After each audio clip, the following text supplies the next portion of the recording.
Sandrine Martinet, 37 ans, para-judo. Médaille d'argent à Athènes, médaille d'argent à Pékin et championne paralympique à Rio. Je m'appelle Denis Gargaud, j'ai 32 ans. Je suis champion du monde et champion olympique de canoë slalom.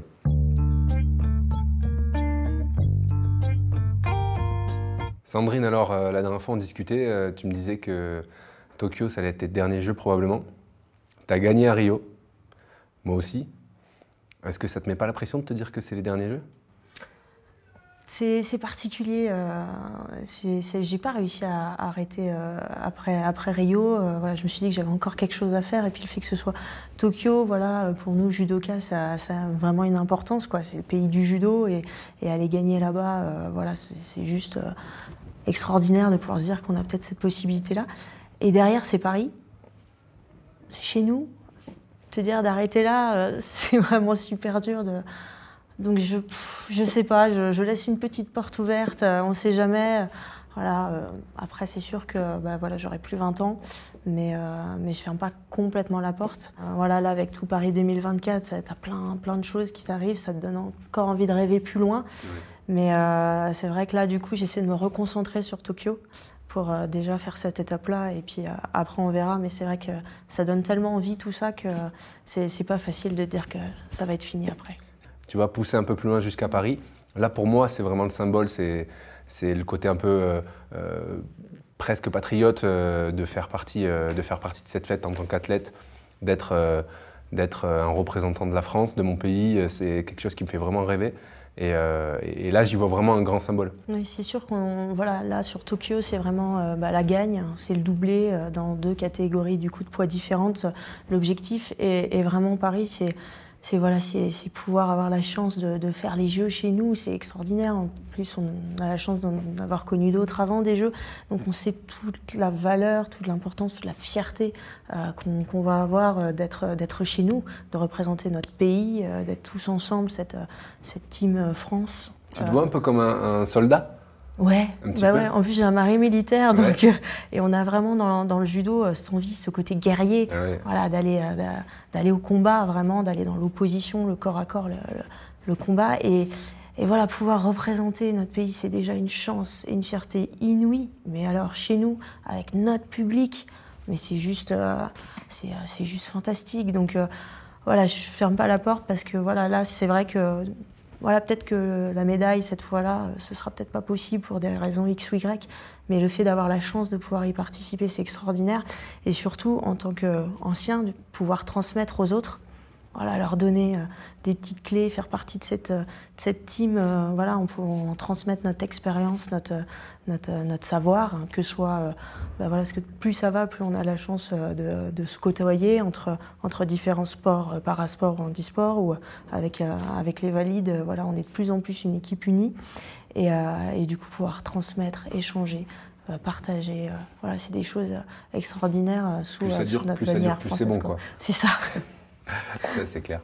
Et au niveau famille, parce que du coup, toi, tu as des enfants, moi aussi j'ai des enfants, je sais que me projeter, à chaque fois me projeter 4 ans supplémentaires, je le fais pas seul. Faut que j'en parle voilà. Avant, j'en parlais qu'à ma femme, et on prenait la décision tous les deux. Maintenant, j'ai des enfants qui commencent à argumenter, à discuter, je vais peut-être leur en parler. Toi, tu vois ça comment? C'est la même chose. C'est avant tout le projet, il est familial parce que ça demande tellement au sein de la famille de sacrifices divers et variés en termes d'absence, en termes de le conjoint qui se retrouve souvent tout seul à tout gérer. Voilà, avec les bons vieux passages de relais quand tu rentres, où là, forcément, voilà, il y a les retrouvailles, mais il y en a chacun, on souffle de notre côté. Et voilà, mon grand, il a connu Rio, et pour le coup, c'était, voilà, il y a le souvenir du podium et il y a le souvenir de sa voix. Rien que d'en parler, j'ai limite les larmes qui arrivent.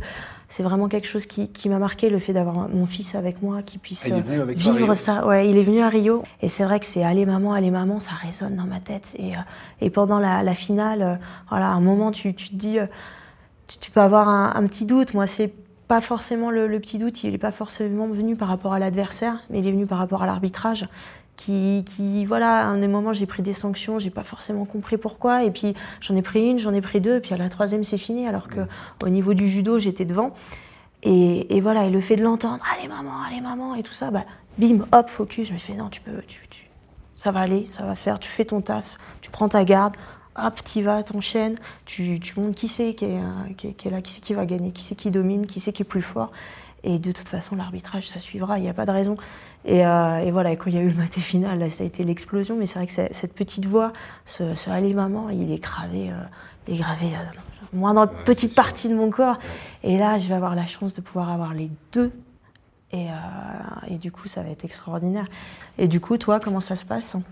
Bah, moi, c'est donc pour Rio, j'avais qu'une fille qui avait 3 ans et demi au moment des sélections. En fait, moi, ce qui a été dingue, c'est que j'étais un petit peu dans une situation difficile l'année avant les Jeux, et j'ai dû faire des choix qui étaient pas faciles familialement parce que j'ai décidé d'aller m'entraîner dans une autre ville en France.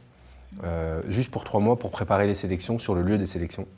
Et je me suis dit, mais je ne peux pas partir 3 mois sans ma femme, sans ma fille. Donc on en a discuté et donc ma femme a toujours été très supportrice du projet et elle a dit, ben, on y va, on va se débrouiller. Et donc tu connais les problèmes quand un enfant rentre à l'école, il y a de l'adaptation. Donc c'était sa première année à l'école maternelle. Et au bout de 3 mois, on lui dit, bon, ben, on va déménager, on va changer d'école. Et en fait, j'ai dû lui expliquer pourquoi. Tu vois, j'ai dû lui dire, j'ai dû lui raconter une histoire. Je lui ai dit, dans quelques temps, il va y avoir une course très importante, une compétition. Tu as déjà fait des compétitions avec moi. Celle-là, si je la gagne, papa, il va pouvoir aller aux Jeux Olympiques. Et alors elle me disait, mais c'est quoi les Jeux Olympiques? Donc je lui ai montré, tu vois, des vidéos des Jeux Olympiques avec les tribunes qui étaient pleines. Elle avait déjà vu des compétitions de mon sport où il n'y avait pas forcément autant de monde. Même l'habillage, juste l'habillage des Jeux, elle a compris que c'était important dans le son de ma voix. Et elle s'est dit, tous les jours, on va s'entraîner ensemble. J'ai dit, non, toi tu vas à l'école et puis moi je vais t'entraîner. Mais elle a compris l'importance de ce projet-là, peut-être aussi avec l'aide de sa mère qui a insisté aussi sur ça. Et donc honnêtement, c'était très très dur, mais on ne s'est pas lâché. Tu vois, le petit rêve de se dire on n'abandonne pas parce qu'il y a une course importante et peut-être que papa il va aller aux Jeux Olympiques, elle me l'a rappelé, elle me le disait, tu vois, alors qu'elle avait 3 ans. Elle ne comprenait pas ni les enjeux ni rien du tout, mais elle était consciente qu'on était là pour une raison, qu'il ne fallait pas abandonner et que si on gagnait, il allait y avoir quelque chose de beau. Et ça, moi, je trouve que c'est, tu vois, je me suis dit ça, c'est le plus beau symbole que je pouvais lui transmettre, en fait. Oui, il y a un proverbe en anglais qui dit Give your son skill is better than a million. L'idée, c'est si tu lui apprends la combativité, le fait de ne pas abandonner, je me suis dit là, je lui fais un beau cadeau. Bon, après, l'histoire, elle n'est pas finie, il va falloir quand même suivre derrière et tout ça, mais j'ai eu l'impression qu'on partageait ça et que depuis, ça suit. Et depuis Rio, c'est tous les jours pareil. Maintenant, elle comprend, elle a compris ce que ça faisait la médaille d'or. Elle est très triste quand je m'en vais en stage, mais elle est aussi consciente de pourquoi je le fais. Et comme elle l'a touché, tu vois, du doigt, elle sait que c'est important. Elle le vit bien. J'ai l'impression qu'elle le vit bien. Ce qui est dur, c'est que c'est des émotions fortes quand on n'est pas là. En fait, c'est le manque. Moi, ce qui est le plus dur, c'est le manque, en fait. Et en fait, le manque que je ressens chez mes enfants, c'est-à-dire j'ai l'impression que je leur manque. Et c'est ça qui me fait le plus mal parce que moi, je fais ce que j'aime. Si je continue, c'est pour une raison. Je suis passionné, mais le seul bémol, c'est ça, c'est que j'ai l'impression que je leur manque, que je suis pas là, que je perds du temps avec eux. Et c'est ça qui est dur. C'est ça, ils grandissent tellement vite que... je vois, c'est 9 ans, 6 ans. T'as déjà perdu une compète en face de tes enfants? Alors, en fait, la compétition où j'ai perdu, où je ne suis pas revenue avec une médaille, c'est Londres. Ouais. Et ça a été... Donc, tu avais ton premier qui était... Voilà, j'avais le premier qui était là, Loïc, qui était tout petit, qui avait 2 ans. Et donc, je me blesse en demi-finale, je me fracture la cheville. Ça a été un moment très, très dur parce que voilà, j'étais la meilleure à l'époque. J'avais après médaille d'argent à Athènes et à Pékin. Voilà, tout était là, tout était réuni, l'expérience de ces 2 autres Paralympiades était là pour que je puisse aller décrocher cette médaille qui me manquait. Et là, la blessure arrive, donc ça fait partie du sport. Il faut faire avec et continuer et se relancer derrière. Et en fait, le monde s'est écroulé à ce moment-là, complètement. J'étais complètement effondrée et je me souviendrai toujours, j'étais du coup sur le fauteuil roulant, je ressortais. Et là, j'ai vu mon fils qui est arrivé. Et là, à partir du moment où j'ai vu mon fils arriver, c'est l'important, c'est ça. Et ça t'a ramené au... Ça m'a ramené au truc, je fais bon, voilà, ok, ça arrive, c'est comme ça, mais c'est la vie. Ouais. Mais ce qui est le plus important, c'est ta famille, c'est tes gamins. Et du coup, là, j'ai retrouvé le sourire, j'ai pris dans mes bras.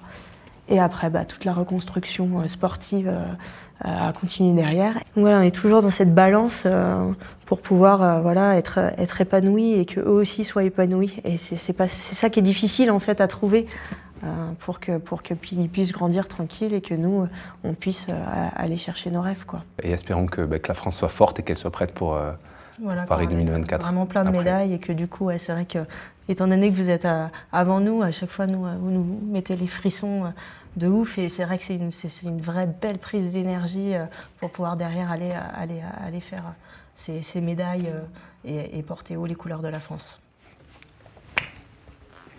À bientôt. À bientôt. Are you listening? Damn.